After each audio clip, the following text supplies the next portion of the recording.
Hai, halo kawan-kawan pecinta catur dan selamat datang kembali di Naruchas Channel. Di video kali ini, saya akan membahas partai catur yang sangat menarik yang dimainkan antara Garry Kasparov melawan Valery Salov. Permainan ini terjadi pada 13 April 1989. Oke, baiklah kawan-kawan, kita langsung ke permainan. Di sini Kasparov sebagai putih dan Salov memegang hitam. Permainan dimulai dengan kuda F3, pembukaan reti, dan kuda F6. Lalu C4. Ya, ini sama saja dengan pembukaan Inggris, variasi Anglo-Indian Defense. Lanjut B6 dan kuda C3. Salov melanjutkan dengan pion C5, dibalas E4 dan D6. Lalu Kasparov pion D4. Pertukaran pion terjadi dengan pion kali D4, dimakan kembali oleh kuda. Lanjut gajah B7 menyerang pion E4 dua kali. Gerakan umum adalah gajah ke D3 melindungi pion dan diikuti rokade pendek, atau pion F3 yang akan membuat pawn change. Tapi Kasparov memainkan menteri ke E2 melindungi pion. Gerakan ini menutup jalan gajah dan tentunya menghambat rokade pendek. Oke, Salov kuda D7 mengontrol petak E5.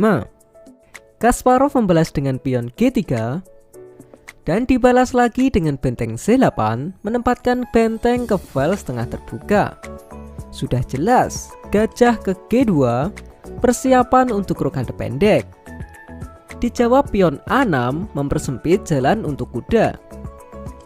Kasparov rokade pendek dan menteri ke C7 menekan pion C4 dua kali. Ya, simpel saja pion ke B3 melindungi pion dan akhirnya pion E6 membuka jalan untuk gajah. Dan di posisi seperti ini, Kasparov mainkan kuda D5 mengancam menteri sekaligus mengorbankan kudanya. Coba kita analisis. Jika hitam menerima pengorbanan dan memakan kuda dengan pion, maka pion kali D5 skak.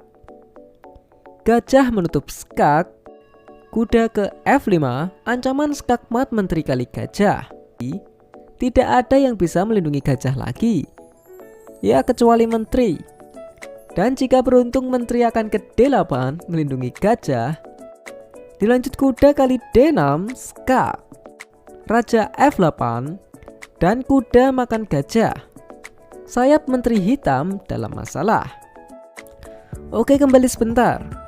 Jadi di posisi seperti ini, langkah lainnya adalah kuda ke E5 dan kuda kali G7 skak, raja F8 dan gajah H6. Ya, mungkin inilah posisi yang diincar oleh Kasparov. Oke, kembali ke permainan. Di sini Salov tidak menerima pengorbanan dan menyelamatkan menteri ke B8. Dilanjut benteng ke D1 membuat benteng lebih aktif dan dibalas pion G6.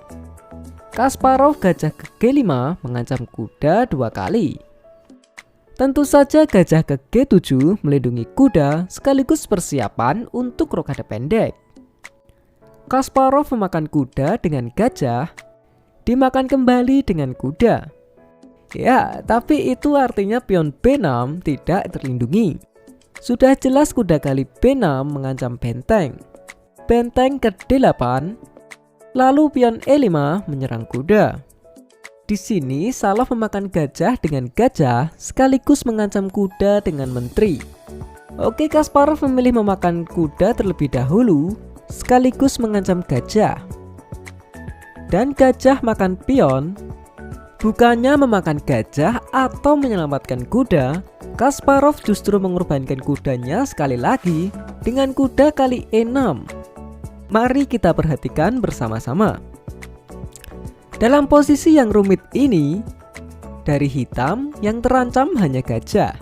Sementara putih benteng A1 terancam gajah, kuda B6 terancam menteri, dan kuda E6 terancam pion. Nah, jadi bagaimana ini? Yang pasti kuda E6 ini sangat berbahaya karena dia bisa melakukan discover skak dengan menteri di belakangnya. Jadi misal kalian memegang hitam, apa yang akan kalian lakukan pada posisi seperti ini? Jika kalian menjawab pion kali F6 memakan kuda terlebih dahulu, berarti kita sama. Bahkan Valery Salov juga menjawab ini. Tapi gerakan alternatif adalah menteri memakan kuda. Kuda makan benteng skak. Raja tidak mungkin memakan kuda karena pion C5 akan sangat berbahaya. Jadi setelah raja F8, misal raja makan gajah, gajah makan benteng. Kuda kali F7 mengancam benteng, raja makan kuda, dan benteng makan gajah. Putih unggul 2 pion. Oke, kembali ke permainan. Di sini Salov memakan kuda E6 dengan pion. Dimakan kembali oleh menteri skak. Gajah menutup skak. Dilanjut pion C5 melindungi kuda sekaligus menekan pion D6.